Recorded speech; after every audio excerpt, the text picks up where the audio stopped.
Eh ben, merci beaucoup à toutes et à tous de vous être connectés aujourd'hui. On est très content et contente d'avoir un nouveau séminaire, un nouveau webinaire dans le cadre de notre cycle de webinaires sur les méthodes empiriques en droit. Donc, Armand et Bénédicte vont remettre dans le chat les différentes petites informations, le programme des 6 webinaires. Vous pouvez retrouver aussi toutes nos vidéos des webinaires précédents sur notre site. On a une page LinkedIn. On a une adresse mail, on vous mettra tout ça dans le chat, donc vous pourrez le retrouver. Et puis on est très heureux et heureuse aujourd'hui de recevoir Hugo à venir, qui est maître de conférence en droit public à l'Université de Poitiers. Merci beaucoup Hugo d'être avec nous. Qui a réalisé une thèse qui s'intitule Espace public et liberté, contribution à l'étude de la spatialisation du droit, publiée en 2025 chez Marais Martin. Et alors, on parle beaucoup des géographes du droit, mais Hugo, c'est un peu le juriste spécialiste de géographie, voilà, qui est maintenant, qui s'impose vraiment dans le champ. Donc, c'est un plaisir pour nous de t'écouter. Et donc, on va t'écouter aujourd'hui pour une présentation qui s'intitule Méthodes empiriques géolégales, comment les juristes peuvent devenir les détectives spatiaux. Tu as la parole, Hugo. Et puis après, on pourra discuter ensemble, toutes et tous, après ta présentation. Merci beaucoup. Merci Ariane, merci également Bénédicte et Armand de l'invitation, merci à tous les trois, qui plus est pour l'organisation de ce cycle de séminaires que j'ai pu suivre en partie et qui est vraiment très très intéressant. Et merci de me laisser cet espace pour présenter les méthodes empiriques géolégales et plus largement le mouvement Law and Geography. Donc, et bien sûr, bonjour à toutes et à tous d'être venus aujourd'hui pour échanger sur donc ce beau sujet que l'on m'a permis de présenter. Donc les méthodes empiriques géolégales ou autrement dit comment les juristes peuvent devenir des détectives spatiaux. Alors, en guise d'introduction à mon propos, peut-être rapidement faire une brève présentation de mon parcours ou mon rapport à la law and geography, à la manière dont j'ai pu le mobiliser dans certains de mes travaux. Et je vais, rassurez-vous, être relativement bref là-dessus. Euh, donc, en guise d'introduction, je vais vous présenter donc rapidement peut-être deux projets de recherche, enfin deux recherches euh, qui se sont appuyés ou tentent de s'inscrire dans la Law and Geography. La première, c'est d'abord un aller que j'ai pu faire, un aller théorique sur le concept d'espace public, qui a été publié, comme l'a dit Ariane il y a quelques instants, chez Marais Martin en 2025. Qui est la publication de ma thèse de doctorat, thèse qui a tenu entre 2017 et 2022 et qui faisait suite à l'adoption de la loi du 11 octobre 2010 sur l'interdiction de la dissimulation du visage dans les espaces publics. À l'adoption de cette loi, d'interrogations ont saisi le champ juridique, notamment concernant une notion géographique, l'espace public, qui pouvait être difficile à assimiler dans un champ dans lequel il existait déjà des notions bien installées, notamment celles de domaine public ou de compétences de police administrative. Par ailleurs, le concept d'espace public était considéré comme un concept flou. On avait du mal à déterminer ce qui relevait ou non de l'espace public, superflu, parce que comme je l'évoquais à l'instant, il existait déjà des notions juridiques pour appréhender ces espaces, et puis surtout un espace jugé illibéral, utilisé dans des législations plutôt répressives. Dans mon travail, j'ai essayé de développer ce que j'ai appelé et ce que j'appelle encore aujourd'hui la spatialisation du droit, c'est-à-dire tout simplement essayer d'interroger comment dans les textes juridiques on mobilise des concepts spatiaux, des concepts qui se réfèrent à l'espace pour réguler les libertés. Et ce travail était un travail qui s'inscrivait à la croisée à la fois de l'analyse conceptuelle, de l'analyse du langage et de la linguistique de l'espace, qui est un sous-champ de la linguistique qui s'intéresse en particulier aux termes relatifs à l'espace. Et dans le cadre de ce travail, je me suis très largement basé sur des sources géographiques, produites donc par des géographes, sur les espaces publics, puisque il y avait à l'époque peu d'études sur l'espace public, c'est encore d'ailleurs assez largement le cas dans le champ juridique, là où, pour le coup, les géographes, eux, avaient une abondante littérature sur le sujet. Donc, je me suis appuyé sur ces ressources géographiques pour éclairer les analyses conceptuelles et textuelles que je pouvais faire, par exemple en m'intéressant au concept d'accessibilité tel qu'il était conçu dans le champ géographique, pour voir comment il était reçu dans le champ juridique et notamment dans le droit positif. Euh, le travail des géographes m'a aussi, par exemple, permis, dans le cadre de ma thèse, d'approfondir ce que j'ai appelé la récursivité du concept d'espace public, c'est-à-dire comment la définition en droit de l'espace public avait un effet sur l'espace public matériel et comment la matérialisation de l'espace public avait en retour des effets sur la manière dont les acteurs du droit pensaient ou conceptualisaient les espaces publics. Voilà, donc ça, c'est ma première recherche, une recherche plutôt théorique que je continue à mener aujourd'hui, mais cette fois-ci en l'élargissant à une classe conceptuelle que j'appelle les concepts spatiaux, donc tous les concepts qui sont relatifs aux espaces, que ce soit le domicile, la rue, la distance, le périmètre, et qui sont en fait des classes conceptuelles avec des particularités théoriques qui sont pas étudiées actuellement dans le champ juridique français ou alors à la marge. Euh, et à cette allée théorique répond un retour empirique, puisque je porte actuellement une ANR jeune chercheur, jeune chercheuse qui s'intitule donc ADES, Administrer l'espace par les laissez-passer, étude géolégale d'une modalité de régulation de la liberté d'aller et venir. Donc, projet de recherche qui est actuellement en cours d'expertise par l'ANR, donc pour l'instant qui est à l'état préparatoire, et qui vise à étudier en parallèle deux terrains, l'utilisation du pass sanitaire entre 2021 et 2023 et d'autre part l'utilisation du pass des Jeux Olympiques, alors d'été d'abord en 2024, puis l'idée ce serait d'avoir une approche prospective dans la perspective des Jeux Olympiques d'hiver de 2030 et l'actualité me permet en plus de faire un lien avec la dernière décision du Conseil constitutionnel sur la loi pour les Jeux Olympiques, qui est sortie hier, et qui semble consolider l'hypothèse qu'on risque d'avoir à nouveau des passes JO pour les JO d'hiver 2030. Et donc, le cœur de ce projet, c'est de s'interroger sur les laissez-passer comme un dispositif de gouvernementalité spatiale, c'est-à-dire comment, via ce document qui autorise à passer ou non un espace, eh bien, on va créer des espaces différenciés. Et pour mener cette étude, le projet est en réalité de croiser des études à la fois généalogiques, donc retracer l'histoire des laissez-passer dans le contexte francophone, enfin français, pardon, depuis le 19e siècle, une attention particulière à la matérialité des laissez-passer, au-delà de la norme et de l'autorisation d'accès à ces espaces, et puis des entretiens avec des acteurs qui ont mis en place ces dispositifs et les personnes assujetties à ces laissez-passer. Voilà, donc ça c'est pour évacuer rapidement ce que j'ai pu faire ou ce que je peux faire en géographie juridique et ainsi nous concentrer pour les 2 heures restantes, un peu moins de 2 heures restantes, sur ce que font les collègues de tout horizon. Alors, d'abord, qu'est-ce qu'être détective spatial? Alors, être détective spatial, comme être détective dans une série de fiction, c'est finalement surmonter des évidences.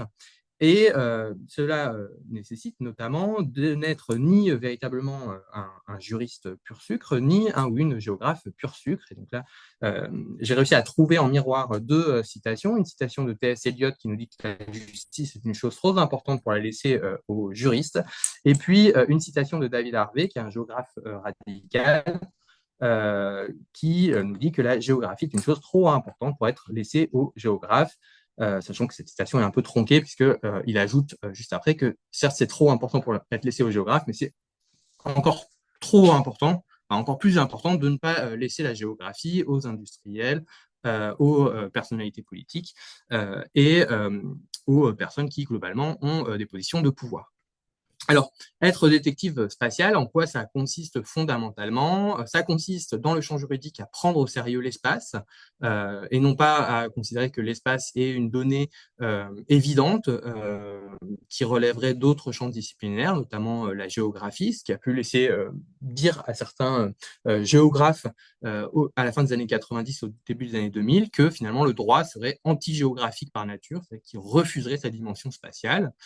Et de l'autre, du côté du champ géographique, il s'agirait de prendre au sérieux le droit, c'est-à-dire que le droit n'est pas simplement une production technique en marge de l'enquête qu'on assimilerait à la lecture de la littérature et puis qu'on évacuerait en se disant que finalement elle est peu explicative des phénomènes sociaux que l'on doit étudier. Dès lors, être détective spatial, c'est admettre trois postulats que j'ai voulu relativement généraux, sur lesquels on pourra rediscuter un petit peu plus tard, si vous le souhaitez. D'abord, l'expérience des individus est incarnée et elle est dépendante du droit et de l'espace. Ensuite, le droit et l'espace sont des constructions sociales. Et enfin, les espaces et les normes juridiques se co-constituent, c'est-à-dire qu'il y a une interrelation entre la construction du droit et la construction de l'espace. David Delaney, qui est un auteur assez important dans le champ de la géographie juridique, nous dit que constituer juridiquement X, donc une entité en l'occurrence spatiale, pour ce qui nous intéresse, par exemple un espace, un foyer, une entreprise, eh bien, c'est s'interroger sur la manière dont on fait advenir ou on modifie la signification d'un espace par des pratiques de nomination de ces espaces, leur classification, leur réglementation ou la manière dont on va les gouverner, et qui vont avoir en retour un effet sur la manière dont les acteurs vont se positionner et vont se rapporter à ces entités. Et donc la construction sociale et le rôle, finalement, être détective spatial, c'est s'intéresser au rôle, notamment des normes juridiques, dans ce phénomène de construction juridique des espaces. Je précise d'ailleurs dans mes propos préliminaires, c'est que du coup, comme le disait Ariane, je suis juriste de formation, donc nécessairement mon approche, on va dire, du champ de la law and géographie est située par ce parcours disciplinaire, ce qui fait que beaucoup des questions et des manières de présenter la law and géographie dans les prochaines minutes sont en réalité surdéterminées par ce qui est finalement assez central dans mon champ, la norme juridique. Mais bien sûr que si j'étais un ou une géographe, j'aurais quelque part le mouvement inverse, c'est-à-dire que je me poserais peut-être la question plutôt en partant de l'espace pour revenir vers le droit plutôt que, peut-être que je vais souvent vous le présenter, souvent partant de la norme juridique pour aller vers l'espace. Mais l'idée étant qu'il s'agit en réalité de deux chemins qui se croisent, en tout cas pour le champ de la law and géographie. Alors, le plan de cette présentation, d'abord, je vais revenir rapidement, comme je me suis engagé auprès de Bénédicte, Ariane et Armand, sur quelque part l'histoire ou la cartographie du champ de la law and géographie. J'ai hésité à l'inclure dans ma présentation, mais je me suis dit que c'était pas forcément une évidence pour tout le monde, et probablement pour pas grand nombre dans le public francophone, je pense. Et puis, dans un deuxième temps, j'essaie de passer plus de temps sur les manières dont les détectives spatiaux enquêtent, sachant que je vais forcément vous décevoir sur ce deuxième plan, puisque la littérature en law and geography est excessivement abondante. Elle est marquée par un pluralisme méthodologique, voire même, on pourrait dire, un pluralisme désordonné méthodologiquement, avec des auteurs et autrices qui viennent non seulement de la géographie et du droit, mais aussi de la science politique, de la sociologie, de la philosophie, etc. Et donc, tout ça fait que, et c'est d'ailleurs un des problèmes peut-être du mouvement, c'est qu'il est parfois un peu difficile, d'une part, de synthétiser les méthodes qui sont utilisées, qui ne sont pas toujours explicitées par les premiers concernés, et d'autre part, il est peut-être difficile parfois de comparer les résultats et les approches de chacun et chacun. Mais n'allons pas trop vite en besogne. D'abord et rapidement, d'où viennent les détectives spatiaux? Et donc là, ce que je vous propose brièvement, c'est une géographie rapide de la law and géographie. Hop, hop, tac. Donc, cette géographie en deux temps, d'abord essayer de cerner, borner le mouvement Law and Geography, et puis dans un deuxième temps, proposer une cartographie assez sommaire des acteurs, actrices et institutions qui peuplent aujourd'hui la Law and Geography. Alors, d'abord, les bornes du mouvement. Première remarque, c'est que le Law and Geography, en réalité, a plusieurs étiquettes. Law and Geography, Legal Geography, ou géographie juridique, géographie du droit, ou encore géographie légale et géolégalité. Alors, je sais que certains ou certaines attachent une importance particulière aux dénominations des mouvements et des disciplines juridiques. Je ne vais pas d'ailleurs prétendre que c'est pas important, mais à mon avis, ça relève plus de préoccupations de sociologie du champ que véritablement de définition de la nature ou des caractéristiques du mouvement de l'eau and Geography. Et donc, dans la présentation qui va suivre, je vais utiliser assez indifféremment chacun de ces termes, mais peut-être brièvement pour évoquer ces différentes thématiques. En gros, l'eau and Geography, ça renvoie plutôt à un ensemble de familles de recherche qui croisent les études juridiques avec d'autres études de sciences sociales. Et donc ça, on en connaît pas mal. Notamment Law and Literature, Law and Society, Law and Everyday, etc. Donc ça, c'est peut-être la formulation la plus ancienne de la Law and Geography, qui a été rejointe plus récemment par le terme de Legal Geography ou géographie juridique en français, et qui en réalité couvre la même chose hein, au fond. C'est simplement une mouture peut-être plus moderne qui se détache de cet étiquetage-là. La notion de géographie du droit renvoie plutôt à un sous-champ disciplinaire au sein de la géographie, mais dans lequel on peut retrouver des études de law and geography. Donc, c'est plutôt des géographes qui étudient le phénomène juridique, notamment dans le contexte français. Et puis, géolégalité ou géographie légale, c'est un terme qu'on retrouve cette fois-ci plutôt du côté de nos cousins québécois qui ont plutôt tendance à utiliser cette expression de ce que j'ai pu en lire. Voilà. Donc ça, c'est pour l'étiquetage. Maintenant, si on veut une définition assez sommaire du champ, la géographie juridique, c'est globalement une étiquette appliquée à un ensemble de démarches diverses qui partagent un intérêt pour la relation entre droit et espace. C'est une définition très large, on pourra y trouver tout un tas de défauts sur lesquels on pourra discuter, mais elle a au moins le mérite d'englober l'ensemble des études qui portent sur les relations et qui prennent au sérieux les relations entre droit et espace. Deuxième temps sur ces bornes du mouvement, l'importance de ce qu'on appelle le spatial turn, c'est-à-dire la mise au centre des études en sciences sociales de l'espace. L'espace n'étant plus entendu comme un phénomène objectif, a priori, mais comme étant produit socialement et constitutif. Et là, on doit notamment aux travaux d'Henri Lefebvre, donc, anthropologue et philosophe, dans les années 70, d'avoir développé cette approche de la construction sociale contre une vision plutôt descriptive de l'espace qui dominait avant ce spatial turn. Spatial turn qui donc a permis l'émergence de la law and geography, mais spatial turn qui peine à s'imposer aujourd'hui en droit, alors même que à peu près toutes les disciplines de sciences sociales ont connu leur spatial turn, avec des gros guillemets, la géographie en tête, bien sûr, mais on peut compter aussi la sociologie, les sciences politiques, etc. etc. Du côté du droit, en 2022, Jean-Bernard Robis pouvait encore se poser la question de l'existence de ce spatial turn. On y reviendra, ça ne veut pas dire qu'il n'y a pas d'études en droit qui se rapprochaient de près ou de loin à l'espace, mais en tout cas, pas de manière aussi sérieuse que l'implique peut-être le spatial turn dans d'autres disciplines. Alors, troisième et dernier temps de ce cas, les obstacles qu'a pu rencontrer l'étude croisée ou la prise au sérieux des interactions entre droit et géographie. Alors, il y a, à mon sens, trois obstacles du côté des géographes et trois obstacles du côté des juristes. Hein. Bien sûr, il s'agit de simplification. Du côté des géographes, les trois obstacles sont le fondationalisme, le fonctionnalisme et le réductionnisme.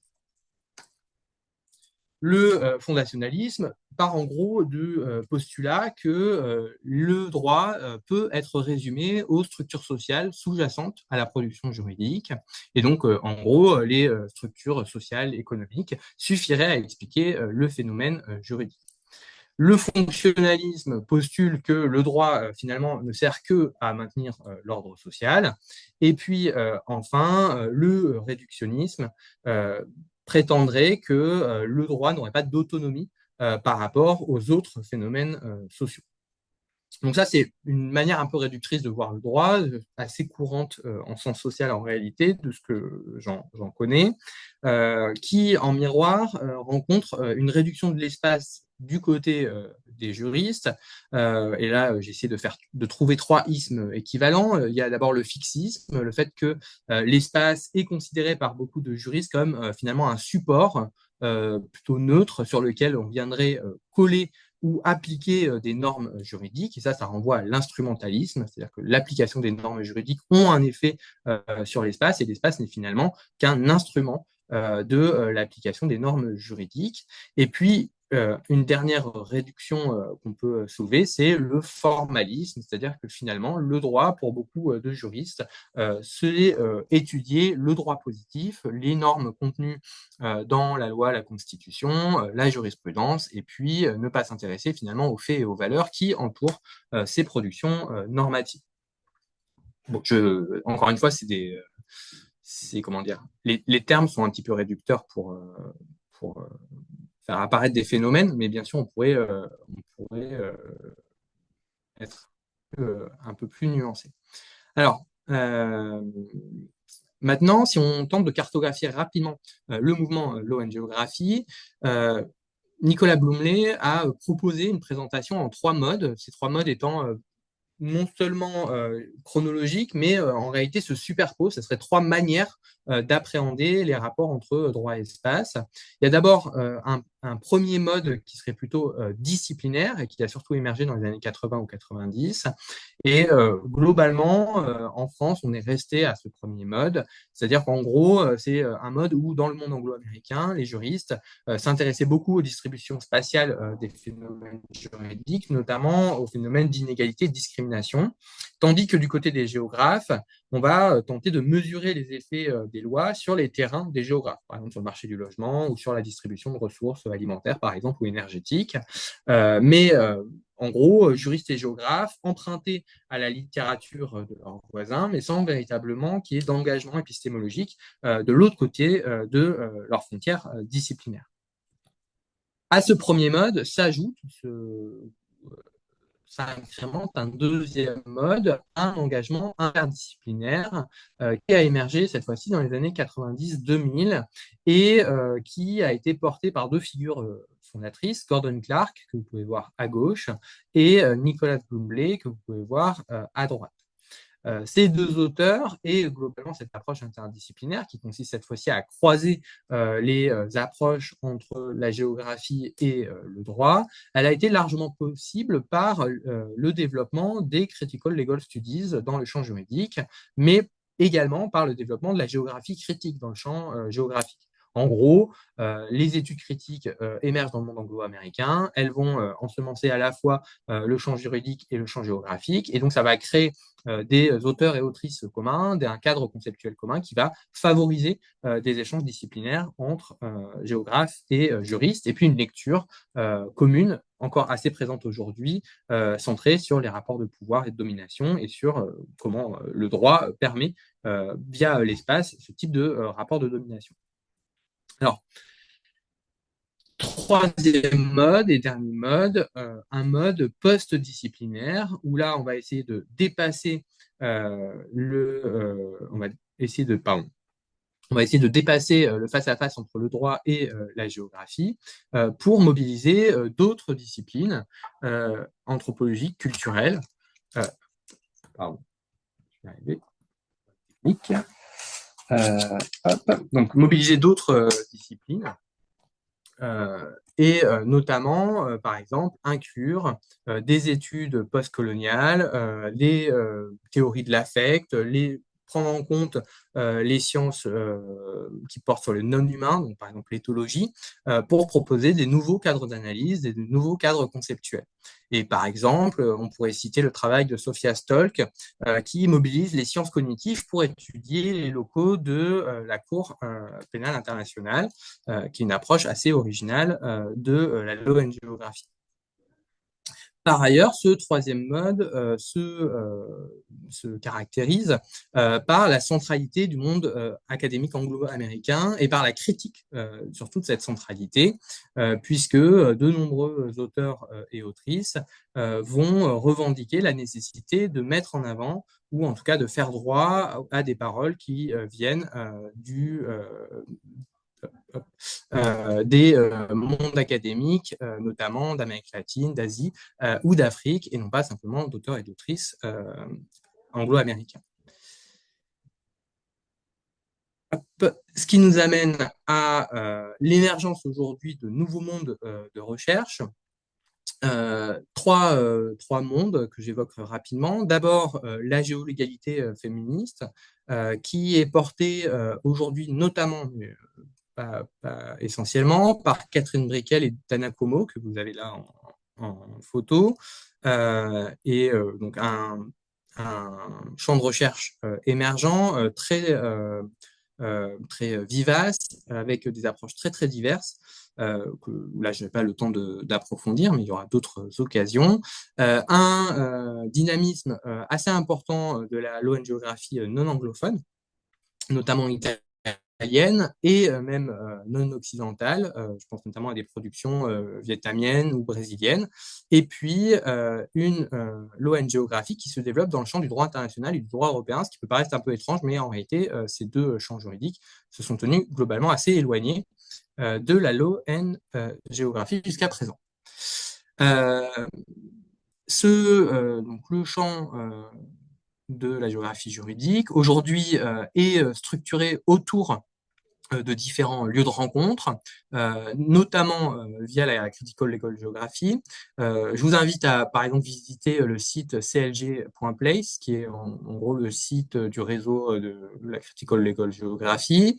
Vous pourrez vous inscrire, par exemple, à leur liste de diffusion.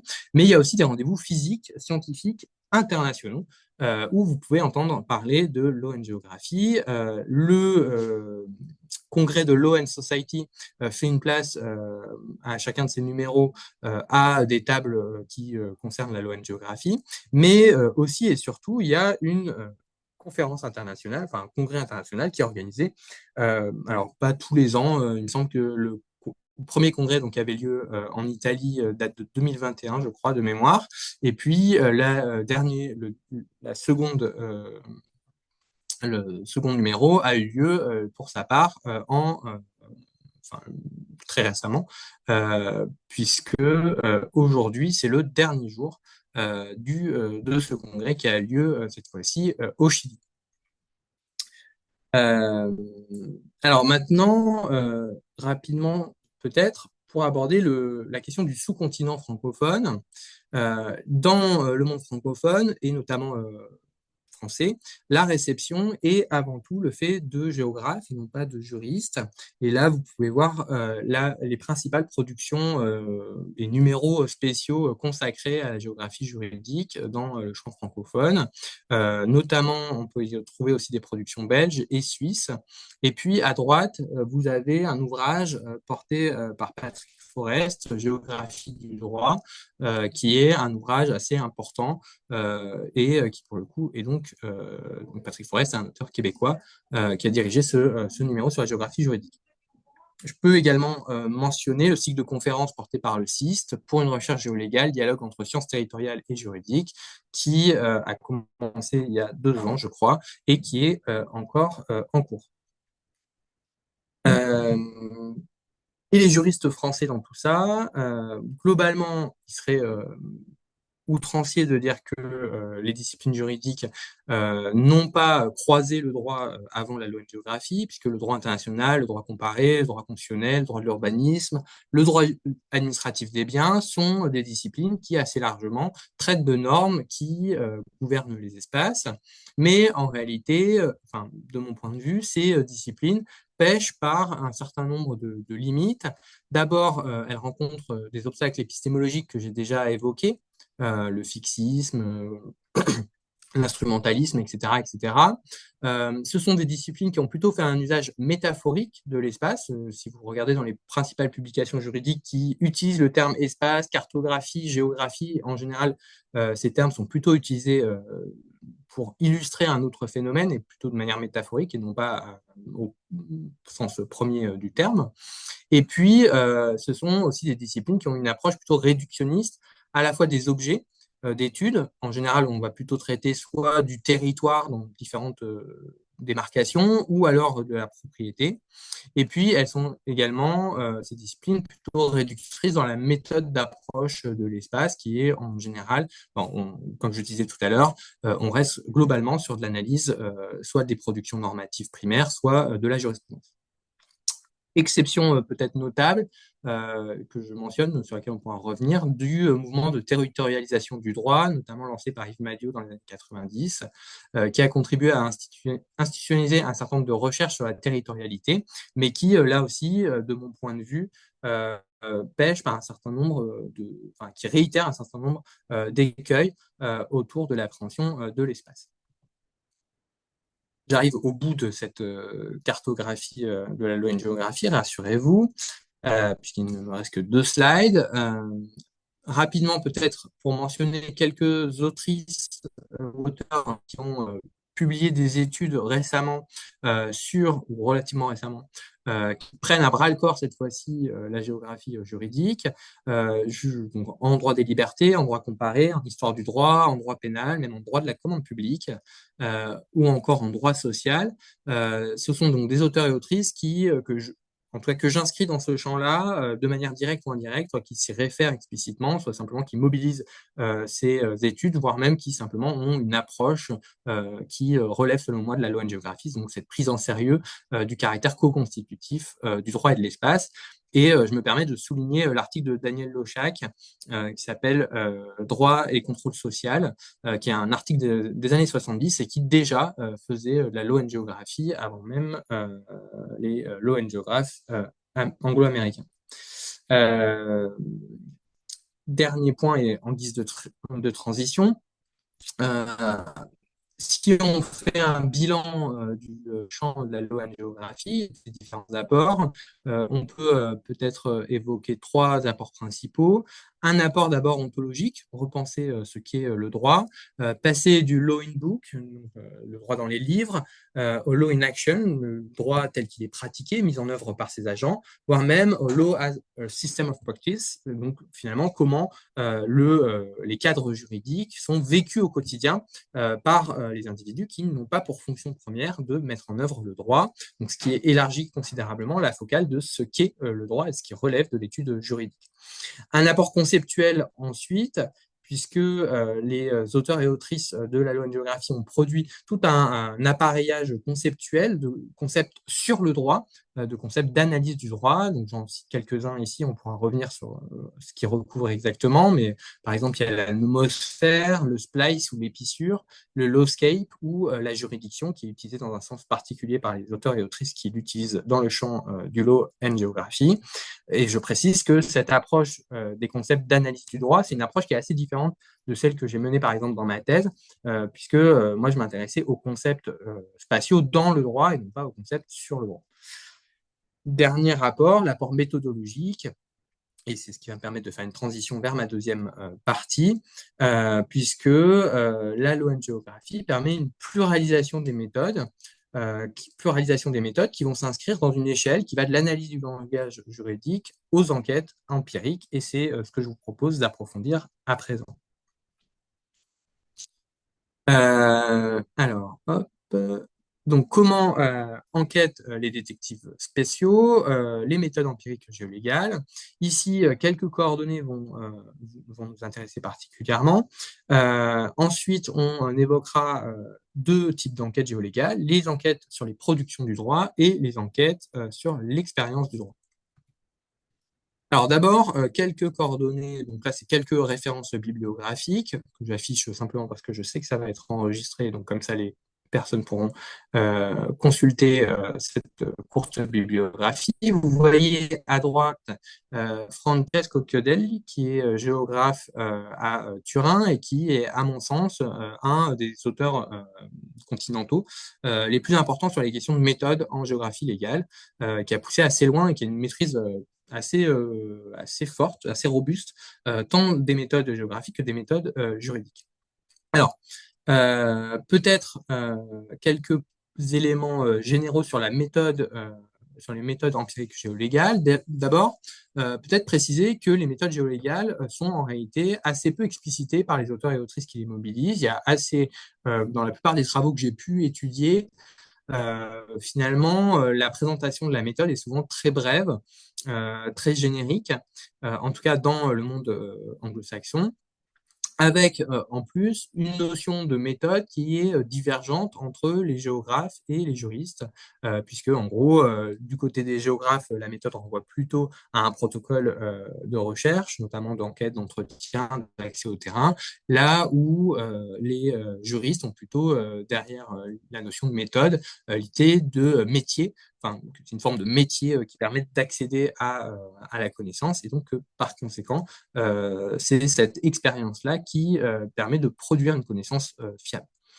Par ailleurs, la difficulté autour de la méthodologie, elle est redoublée par le sens du terme méthodologie qui, dans le monde francophone, enfin la manière dont est utilisé le terme méthodologie dans le monde anglophone, renvoie en français plutôt à l'idée d'approche ou de vision des choses et pas toujours de méthode au sens expérimental du terme.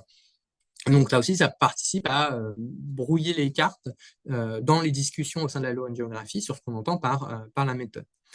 Enfin, il y a des discussions sur le point de savoir si les questionnements méthodologiques doivent embrasser finalement une plus grande rigueur méthodologique. Ça, c'est plutôt la position d'Iris Bravman, que vous voyez à droite, ou alors s'il s'agit en réalité pour les auteurs et autrices de faire preuve de réflexivité, donc finalement de situer leur production académique. Et là, c'est plutôt la position d'Antonia Layard. Je précise d'ailleurs que Antonia Layard et Iris Bravman sont deux femmes juristes, ce qui, dans le champ de la law and geography, est en réalité plus rare, parce qu'il y a les femmes sont malheureusement étaient pendant longtemps sous-représentées, et d'autre part, les juristes sont plutôt minoritaires. Voilà. Et il se trouve que Antonia Layard et Iris Bravman, pour le coup, sont des plutôt figures historiques du mouvement et sont des autrices extrêmement prolixes et que moi je trouve particulièrement importantes pour aborder ce champ. Alors, maintenant, si on rentre à proprement parler dans les méthodes utilisées, dans la littérature de la Law and Geography, on a tendance à catégoriser les méthodes en deux grandes catégories. Les méthodes dites herméneutiques, qui vont plutôt s'intéresser à la dimension spatiale des normes juridiques, à comment l'espace est intégré dans la textualité juridique, dans le discours. Alors là, il y a plein de conceptualisations de ce qu'est la norme juridique comme texte. Encore une fois, dire que c'est un texte et dire que c'est un discours, c'est pas, par exemple, la même chose. Donc là, en fonction des auteurs et autrices, on va avoir des orientations assez différentes.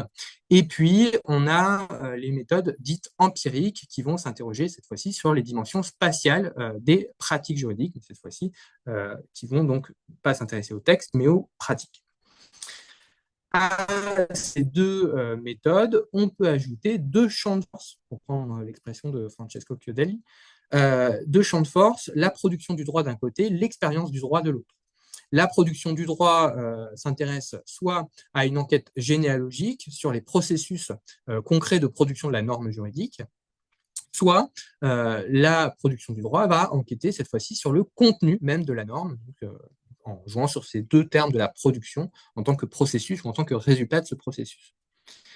Du côté de l'expérience du droit, cette fois-ci, ce qui va nous intéresser, c'est la manière dont les individus vont vivre, négocier et s'approprier les cadres normatifs dans leur quotidien. Et donc là, ça va recouvrir des quantités assez astronomiques de types d'approches, comme on va l'évoquer dans quelques instants. Alors, je vous ai fait un tableau, enfin, j'ai essayé de faire un tableau récapitulatif, je me suis un petit peu arraché les cheveux, comme vous pouvez le voir. Et en l'occurrence, on peut donc, si on range les types d'investigation en haut et les deux champs de force à gauche, on obtient un jeu à six grandes approches, on va dire, six grandes méthodes en géographie légale, mais bien sûr, c'est un tableau extrêmement synthétique qui ne rend pas du tout compte, encore une fois, du caractère assez peu structuré finalement des questions méthodologiques. Et on va le voir, toutes les méthodes n'ont pas la même place au sein du champ de la Law and Geography. Alors, d'abord, je vais m'intéresser aux enquêtes sur les processus qui vont donc cette fois-ci étudier les fabricants et fabricantes du droit. Pour ces études sur le processus de fabrication du droit, les méthodes qui sont utilisées sont essentiellement qualitatives, qui sont plus familières aux géographes. Donc là, c'est de l'enquête de terrain, de l'entretien semi-directif. On va aller étudier les juges, les administrateurs, les membres du Parlement qui produisent les règles de droit qui nous intéressent, avec peut-être une difficulté assez originale. Alors là, je soumets ça à la discussion aux spécialistes du champ de l'usage de l'empirisme en droit, notamment l'importance de l'ethnographie des élites et de la manière dont cette biographie, pardon, euh, la manière dont finalement enquêter sur la production du droit, c'est enquêter sur les élites, et donc ça nécessite de mobiliser des cadres d'analyse qui sont assez particuliers. On n'enquête pas auprès de policiers ou de députés de la même manière qu'on enquête auprès de bénéficiaires de la CAF. J'ai trouvé pas grand-chose là-dessus dans les études empiriques du droit que j'ai pu consulter. Mais comme je ne suis pas spécialiste du champ, voilà, je soumets ça à la discussion pour plus tard. Et si on veut prendre deux exemples de travaux qui pourraient s'inscrire dans cette approche, j'en profite pour refaire de la pub à Oriane, notamment son travail sur l'urbanisation des stations de ski face aux juges administratifs, qui, de mon point de vue, relèverait de cette approche de l'ONGéographie via cette approche généalogique, donc une enquête sur les processus de production de la norme juridique. Et je me permets également de citer un autre travail récent d'Alex Jeffrey, assez intéressant, je trouve, sur la place des productions géographiques dans les enceintes produisant du droit, notamment les enceintes judiciaires. Comment, par exemple, les géographes peuvent être appelés à témoigner devant des tribunaux pour trancher des litiges et quel type de déstabilisation professionnelle ou quel impact ils peuvent avoir sur le prononcé de la décision. Donc voilà, c'est une étude un peu particulière, mais que je trouvais assez intéressante de ce point de vue. Alors, à côté des enquêtes sur les processus, rappelez-vous, il y a les enquêtes sur le résultat. Je rappelle, on est dans le quart en haut à gauche. Dans les enquêtes sur le résultat, les outils herméneutiques et empiriques sont ici mobilisés pour étudier la norme juridique, soit via la lecture spatiale du droit, soit via l'analyse critique des discours, soit encore en recourant à l'analyse de contenu, au content analysis, qui sont donc trois approches différentes de la norme juridique. Alors, peut-être revenir très brièvement sur les méthodes herméneutiques. Les méthodes herméneutiques, donc, qui sont assez familières aux juristes, puisqu'elles portent cette fois-ci sur la norme et sur l'attribution de signification à la norme juridique, eh bien, ces méthodes herméneutiques, elles sont en revanche assez étrangères, où elles posent un certain nombre de difficultés aux détectives spatiaux qui viennent de la géographie. Trois difficultés principales. La première étant la technicité des normes juridiques, les rapports de système, c'est-à-dire que dans un certain nombre de productions que j'ai pu voir, souvent une difficulté est d'articuler, par exemple, l'échelle locale, nationale, européenne et internationale, et comment articuler les différentes normes de ces différents ordres de discours. Et puis, enfin, une des difficultés, c'est l'indétermination du droit. Comment on fait face à des concepts juridiques qui sont souvent ouverts, qu'on appelle une texture ouverte, ou qui sont même vagues et sur lesquels il est parfois difficile d'arrêter une définition très claire. Eh bien, là aussi, les géographes se retrouvent souvent en difficulté du fait de cette caractéristique du droit. Bon, du côté des juristes, tout ça pose assez peu de difficultés, en tout cas à la première analyse, puisqu'on est assez habitué à faire ce travail dit herméneutique, hein, qui est globalement la dogmatique juridique. L'intérêt, notamment des études de droit et géographie, de ce point de vue-là, c'est de souvent combiner l'approche herméneutique avec des études empiriques, comme je le montrerai un petit peu plus tard. Donc à la fois mobiliser un cadre d'interprétation du discours juridique et en même temps l'appuyer sur ensuite de l'enquête de terrain, donc souvent un travail en deux temps. Je m'arrête quelques instants sur l'analyse critique du discours, donc qui est une approche herméneutique qui n'est pas à proprement parler empirique, mais que je vais évoquer rapidement, qui est en gros tout simplement interroger le texte juridique à l'aune de ce qu'il dit ou de ce qu'il ne dit pas sur le spatial. Et donc là, je renvoie à deux articles parmi d'autres. Il y a d'abord l'article d'Anthony Layard, Reading Law Spatially, qui est très intéressant sur ce que ça implique de lire spatialement le droit et les différentes conséquences et recherches auxquelles cela peut aboutir. Donc, par exemple, elle évoque un travail sur la notion de distance dans la législation américaine sur l'avortement, comment les juges finalement interprètent la notion de distance et que la distance, elle peut être objective, entre guillemets, quand il y a 300 km de distance pour accéder à un centre d'avortement. Mais par contre, est-ce que la prise en compte de l'extranéité, des obstacles sociaux sont prises en compte dans la notion de distance? Ça, c'est toute la question et c'est ce que permet de révéler l'analyse géolégale. J'évoque aussi rapidement le travail d'Ettore, qui est donc un auteur italien, qui a travaillé sur la frontière et sur comment la définition de la frontière définit des intérieurs et des extérieurs, et comment une personne, donc il part d'un cas d'une personne étrangère aux États-Unis qui a été admise sur le territoire américain, mais qui fait ensuite l'objet d'une mesure d'expulsion, sauf que dans la législation américaine, le fait d'être admis et le fait d'être expulsable, c'est deux catégories juridiques différentes, et donc d'un point de vue spatial, on a une personne qui est à la fois sur le territoire américain, mais qui en même temps ne devrait pas l'être. Donc ça soulève ici des paradoxes et des comment dire, des variations interprétatives sur la notion d'expulsable. Et là aussi, donc, Ettore part des textes, notamment de la Constitution américaine et du droit de l'immigration américain, et va questionner ces textes au regard de l'usage qu'ils font des termes spatiaux, des incertitudes et des différentes interprétations possibles, données notamment par les juridictions de ces notions. Toujours au titre des enquêtes sur les résultats, et cette fois-ci, on est du côté des investigations empiriques, puisque une manière empirique d'approcher les textes, c'est la méthode du content analysis, donc qui est plutôt une méthode quantitative, qui consiste à, en gros, formuler des inférences systématiques à partir d'un texte, à l'encoder et ensuite à mettre côte à côte un grand nombre de textes juridiques pour essayer d'en dégager des variables qui vont pouvoir être systématisées et reproductibles à partir d'un large corpus, notamment jurisprudentiel. Or, cette approche par l'analyse de contenu est en réalité, et j'y reviendrai, comme beaucoup de méthodes quantitatives, assez peu mobilisée par les juristes spatiaux, même si, je l'évoquerai rapidement, il y a certaines études françaises qui mobilisent des approches, enfin des méthodes qui, de mon point de vue, en sont très proches ou permettent d'illustrer en tout cas les apports de ce travail.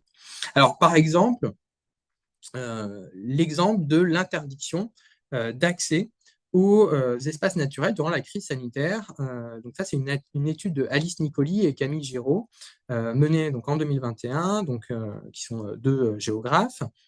Ces donc deux géographes se sont intéressés aux arrêtés préfectoraux adoptés en France métropolitaine entre mars et mai 2020 et qui interdisent l'accès à la nature pour lutter contre la propagation du virus de Covid-19.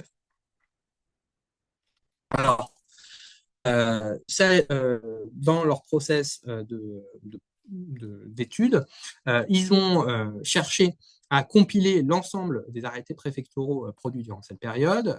Ils et elles témoignent de la difficulté à compiler ces arrêtés, comme on le sait maintenant assez bien, comme les recueils d'actes administratifs des préfectures sont présentés sous un format qui en réalité est difficilement exploitable, notamment pour diguer des grandes quantités de données. Ils et elles ont dû procéder en partie manuellement, voire même contacter les préfectures une à une pour essayer de constituer leur corpus. Et puis ensuite, ils ont encodé ces arrêtés préfectoraux dans un tableau. Donc là, vous pouvez voir la matrice de ce tableau à gauche, selon un certain nombre de variables. Et ensuite, et vous avez bien fait de rester jusqu'à maintenant parce que ça vous permet de voir la première carte de ma slide, enfin de mon PowerPoint. Donc, ça leur a permis de produire cette carte qui permet de visualiser les différentes temporalités dans lesquelles les arrêtés préfectoraux d'interdiction d'accès à la nature ont pu être adoptés. Et ce qui est assez intéressant d'ailleurs sur cette carte, on peut voir également l'interdiction. Par exemple, s'il y a des arrêtés municipaux, donc c'est là où il y a des carrés verts, qui sont venus se surajouter aux arrêtés préfectoraux, par exemple. À cette approche donc, quantitative, donc, de compilation de manière exhaustive de l'ensemble des arrêtés préfectoraux sur la période, c'est ajouté une étude qualitative où ils et elles ont encodé au sein de ce tableau que vous voyez à gauche, de cette matrice, les différents considérants des préfectures utilisés par les préfectures pour justifier les interdictions d'accès à la nature. Ce qui leur permet d'aboutir au tableau que vous voyez à droite, notamment, dans lequel on peut voir si, par exemple, c'est l'état sanitaire qui justifie ou non l'interdiction, si c'est la pression récréative, c'est-à-dire la peur, en gros, que les riverains aillent dans la nature et donc propagent le virus, ou, par exemple, si c'est la pression liée à l'afflux des résidents et résidentes secondaires, ou encore la problématique de sollicitation des secours qui justifie l'interdiction d'accès à la nature. Donc, ça permet d'aboutir quand même à la fois visuellement des choses qui sont, je trouve, assez intéressantes, assez frappantes et très parlantes, puisque à partir de ces cartes, Alice Nicoli donc, et Camille Giraud aboutissent à la conclusion que, en réalité, les arrêtés préfectoraux étaient moins motivés par l'état de la situation sanitaire que par une crainte en gros, que les individus aillent dans la nature et que ça devienne une situation difficilement gérable pour les préfets. Ce qui m'amène à un dernier point à ce propos, c'est la préférence des détectives spatiaux pour les méthodes qualitatives en matière, cette fois-ci, et c'est mon petit c, d'expérience sur le droit. En effet, donc lorsqu'il s'agit de s'intéresser à la manière dont les acteurs du droit ou les sujets du droit vivent le droit, eh bien, cette fois-ci, on va voir plutôt des études dites ethnographiques qui vont être privilégiées. Et ces études vont essayer de rendre compte de ce qu'on appelle en anthropologie l'émicité du droit, donc finalement le point de vue autochtone des acteurs eux-mêmes de leur propre pratique. À noter cependant que on retrouve souvent dans la littérature de l'ONGéographie, notamment francophone, le terme d'enquête ethnographique, mais ces enquêtes sont en réalité assez peu ethnographiques au sens propre du terme, puisqu'il s'agit assez peu d'observations au long cours, mais plutôt d'entretiens semi-directifs, enfin plutôt des outils plutôt génériques des sciences sociales, notamment de la sociologie ou de la géographie, et pas à proprement parler de l'ethnographie. Mais voilà. En tout cas, vous retrouverez plutôt cette expression de méthode ou d'enquête ethnographique plutôt que d'enquête empirique, par exemple, de méthode empirique, c'est quasiment pas du tout utilisé. Peut-être parce que, encore une fois, un certain nombre d'auteurs et d'autrices sont géographes et donc pour elles et eux, la méthode empirique, c'est la méthode, quoi. Pas trop d'autres méthodes. Méthode empirique, pas vraiment une méthode. Alors, un exemple, c'est le travail d'Emmanuel Santoir, Jean Desroches, Romain Gard, sur le barrage dans les vallées alpines, notamment le barrage du Sauté. Donc, ces auteurs et autrices ont travaillé notamment sur le cadre légal des concessions hydroélectriques et sur la manière dont les acteurs de ce cadre, que ce soit les municipalités ou les acteurs qui gèrent ces installations, eh bien, reçoivent la norme juridique. Et donc là, c'est assez intéressant parce que cet article, qui prend part à un numéro des Annales de géographie sur les approches géolégales, eh bien, porte à la fois sur une étude de terrain, mais en même temps fait un pas de recul méthodologique et donc nous propose en gros des différentes étapes d'investigation pour notre enquête spatiale. Ce que, encore une fois, ne font pas la plupart des productions en droit et géographie. Et donc là, la méthodologie qui nous est exposée, elle est en globalement 3 étapes. D'abord, donc, construire son corpus. Ensuite, proposer une méthodologie d'herméneutique textuelle, donc comment on va interpréter le texte. Vous allez voir que c'est quand même assez différent de ce qu'on fait en tant que juriste. Et puis enfin, une campagne d'entretien semi-directif. Et là encore, les auteurs et autrices comment dire, qualifient leur étude d'ethnographique, mais là encore, c'est ethnographique lato sensu et pas au sens de l'ethnologie à proprement parler. Alors, première étape, construire un corpus textuel. Donc là, vous pouvez voir par exemple le tableau avec les principales références. Le tableau n'est pas exhaustif, mais les principales références textuelles qui ont été compilées par les auteurs et autrices. À partir de ce corpus textuel, ensuite,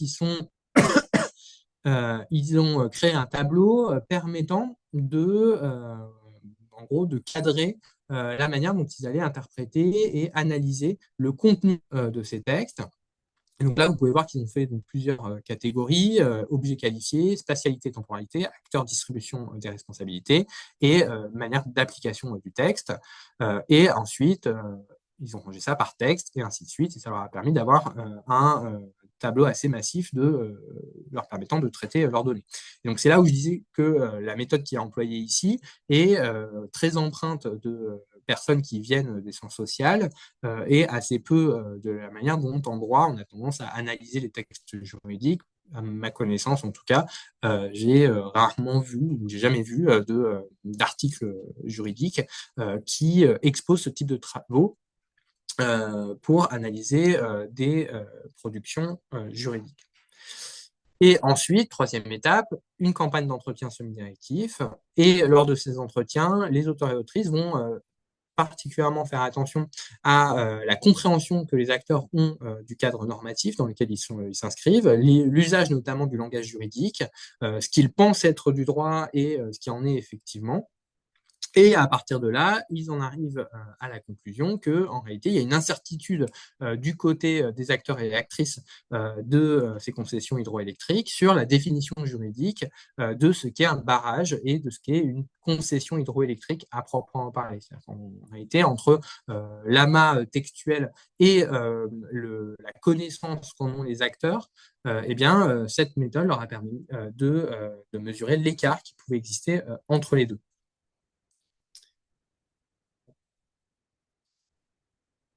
À partir, donc ça c'est une manière d'enquêter sur l'expérience que les acteurs du droit peuvent avoir du droit dans leur pratique quotidienne. En réalité, il y a plein d'approches différentes. Je ne vais pas vous faire une liste à l'après-vert, mais si on veut ici catégoriser un petit peu les démarches qui ont pu être entreprises, on peut distinguer les enquêtes qui portent sur l'espace judiciaire lui-même, les enquêtes in court, par exemple, qui vont s'intéresser aux effets de l'architecture judiciaire sur les personnes qui sont poursuivies, sur l'expérience incarnée de l'audience, je ne sais pas, l'utilisation de visioconférences, le fait que la personne poursuivie soit derrière un plexiglas, ou même des recherches un peu rétrospectives sur qu'est-ce que cela fait d'être dans le public d'une audience dans un tribunal, par exemple.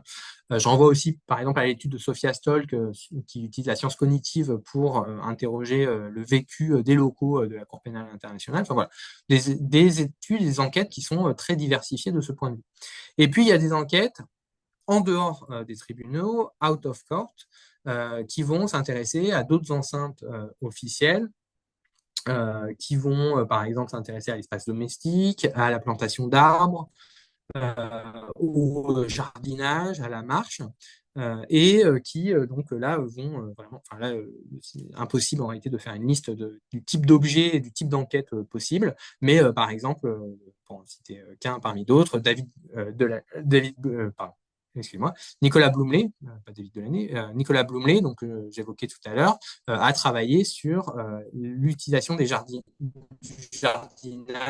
dans des enquêtes, que ça dit des habitudes de séparation des propriétés dans ces espaces résidentiels, donc en observant notamment la manière dont le jardinage était effectué dans ces localités.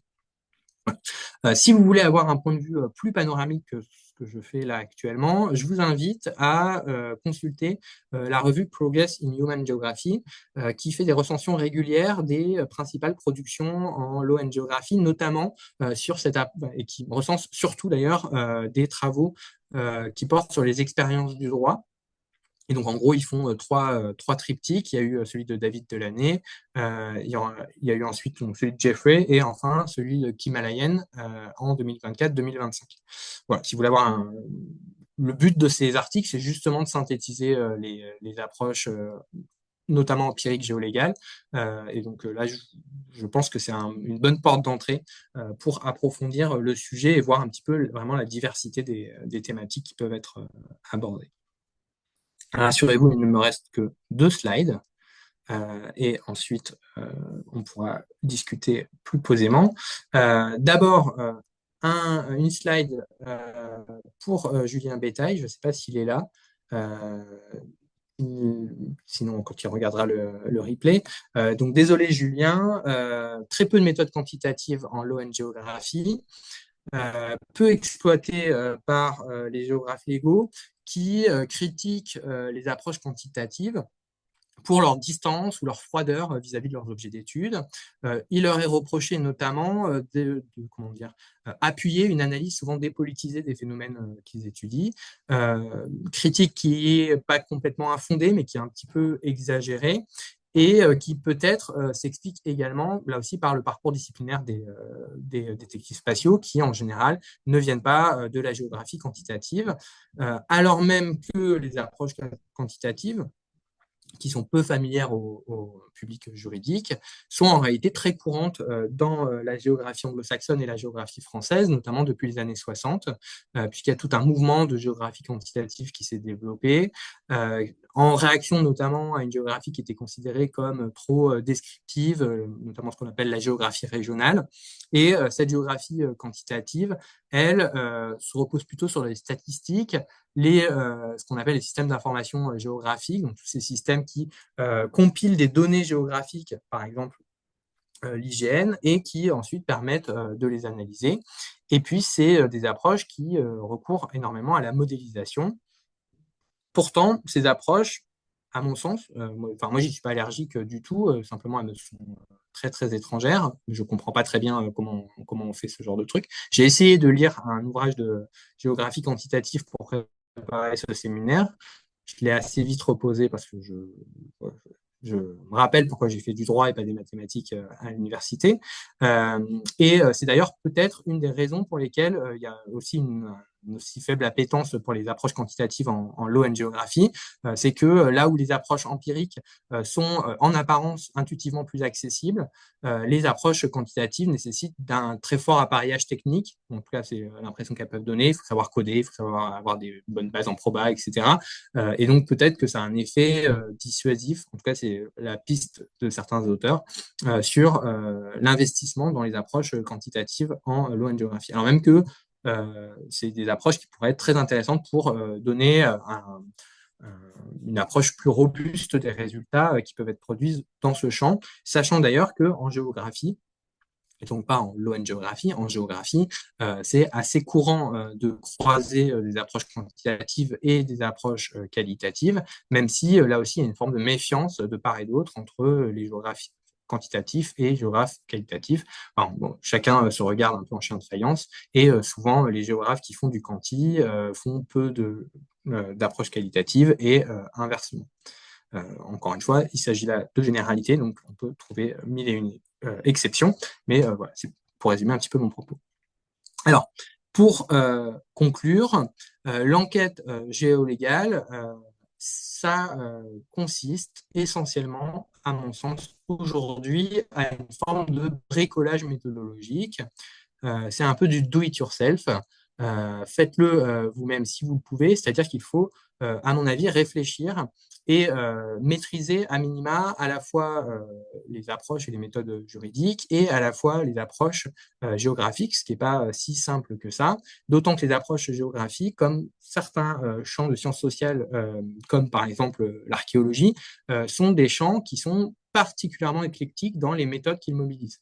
Donc, ça rend d'autant plus difficile l'appréhension, à mon sens, en tant que juriste, des approches des géographes. Et par ailleurs, ça nécessite, et c'est pour ça que je parle de bricolage méthodologique, ça nécessite de jeter des ponts entre à la fois des manières d'étudier et d'accéder à des terrains, mais aussi de concevoir les objets sur lesquels on travaille, qui en réalité ont assez peu aujourd'hui de background commun. Donc là, il y a, à mon avis, un travail théorique, méthodologique auquel procéder pour favoriser des discussions entre les deux champs disciplinaires, travail auquel peut contribuer, par exemple, la publication des manuels Sentoire que j'évoquais juste avant sur les barrages hydroélectriques, où il y a une vraie réflexion sur comment faire dialoguer les disciplines et qu'est-ce que ça implique. Mais encore une fois, c'est un travail qui est finalement assez rare en géographie juridique. Et ce bricolage méthodologique, il repose fondamentalement sur trois stratégies. Une stratégie d'appropriation méthodologique, c'est-à-dire en gros se familiariser à la méthode de l'autre champ disciplinaire concerné. Une stratégie d'adaptation, qui consiste à adapter les outils qui ont été pensés dans un autre champ disciplinaire pour le champ disciplinaire du ou de la détective en question. Si vous êtes juriste, utiliser des outils de la géographie quantitative ou qualitative, eh bien, ça nécessite une adaptation aux réquisites de notre propre champ d'études ou la modification des caractéristiques de ce qu'on entend par droit, par exemple. Et puis, enfin, une stratégie de combinaison, une stratégie qui consiste finalement à mobiliser dans un même travail et à réfléchir à l'articulation dans un même travail, à la fois des investigations herméneutiques dont je parlais tout à l'heure, c'est-à-dire sur l'interprétation des textes, sur lesquels on est assez familier et familière, et des approches empiriques, soit via du quantitatif, du content analysis, par exemple, ou du qualitatif avec de l'anthropologie à proprement parler ou des entretiens semi-directifs, pour ne citer que deux méthodes qualitatives parmi d'autres. Voilà. C'était tout ce que j'avais à dire à peu près. Non, j'ai plein d'autres choses à dire, c'est pour ça que j'avais trop de slides. Je vous prie de m'excuser pour ce débit de parole du coup un peu rapide pour essayer de brosser à grands traits ce que je pouvais avoir à dire, et je me réjouis maintenant de pouvoir échanger avec vous.